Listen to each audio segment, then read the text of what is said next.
Hallo und herzlich willkommen, ich bin's wieder, Daniel, und wie immer möchte ich mit euch nur über Skat sprechen.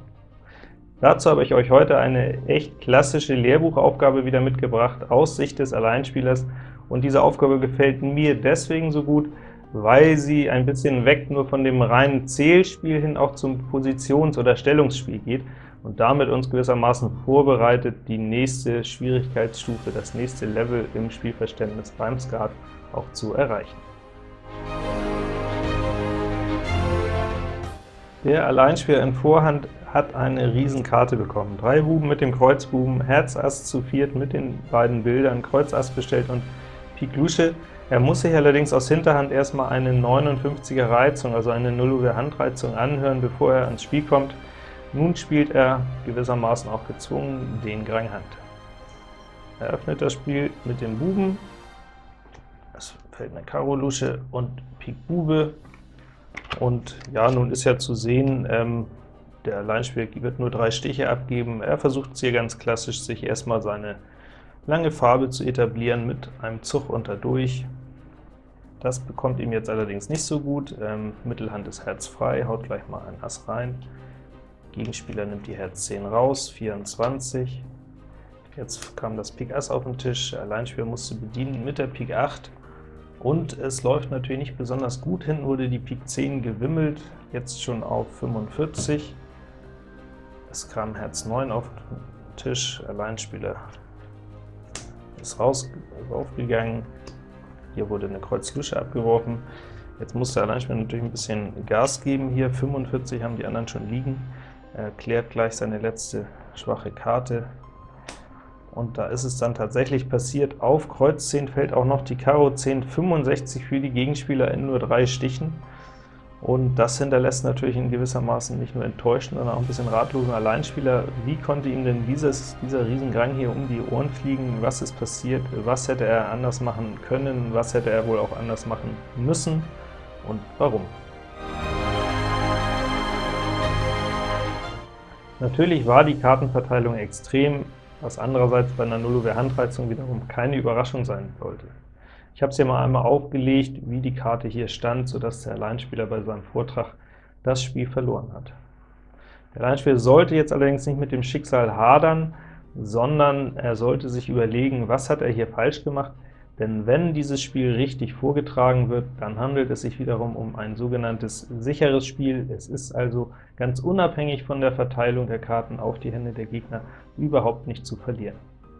Der Alleinspieler sollte hier nicht nur erkennen, dass er maximal 3 Stiche abgibt, sondern mit Hilfe der Verlustrechnung auch im Vorwege schon einmal abzählen, wie viele Punkte die Gegner darauf bekommen können. Der Spielverlauf hier hat es gezeigt, es sind 65 Augen, 6 volle plus die Herz Dame, die abgegeben wird. Das hört sich erstmal recht deutlich an, ist aber bei näherer Betrachtung nur ein hauchdünner Vorsprung. Denn wenn von diesen 6 Vollen, die die Gegner bekommen haben, nur eine Karte ausgetauscht wird, eine 10 durch einen König ersetzt wird, dann können die Gegenspieler schon nur noch 59 Augen bekommen. Der Alleinspieler muss also hier erkennen, dass sein vorrangiges Ziel sein muss, nur einen einzigen Vollen zu erobern, dann ist das Spiel für ihn sicher gewonnen. Mit dieser Erkenntnis, das ist gewissermaßen die erste Zutat, die wir schon kannten, kommt jetzt eine zweite Zutat hinzu. Wie erreicht es der Alleinspieler, dass er einen Vollen mit Sicherheit erobert? Natürlich muss erstmal der Kreuz Bube gezogen werden, nur so kann ja sichergestellt werden, dass überhaupt nur 3 Stiche abgegeben werden. Doch danach hat der Alleinspieler hier einfach zu früh versucht, seine lange Farbe Herz zu etablieren mit diesem Unterzug, und das ist ihm ja nicht gut bekommen, denn es fielen sofort 2 Volle, wogegen er sich nicht wehren konnte. Auf seine blanke Pik Lusche fielen wiederum 2 Volle, auch da konnte er nur reagieren. Dann wurde er wieder in seine Farbe eingespielt und musste selber mit seinem letzten Faulen antreten. Das gleiche Schicksal hätte ihm gedroht, wenn er hier direkt mit der Kreuz Lusche startet. Was bleibt ihm also noch? Die blanke, ungeschützte Pik Lusche, die muss direkt auf den Tisch, und nur wenn dann überhaupt 2 Volle fallen, kann das Spiel erstmal noch verloren werden.